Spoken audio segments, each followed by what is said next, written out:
بسم الله الرحمن الرحيم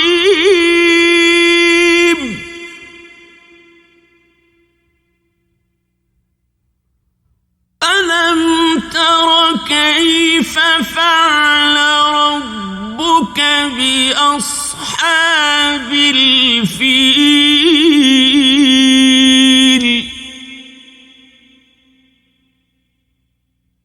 ألم يجعل كيدهم في تضليل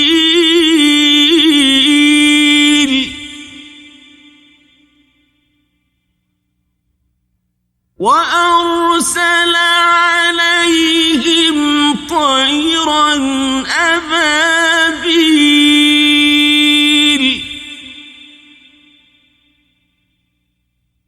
ترميهم بحجارة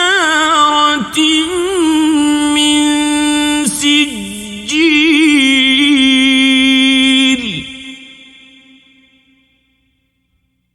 فجعلهم كعصف مأكول.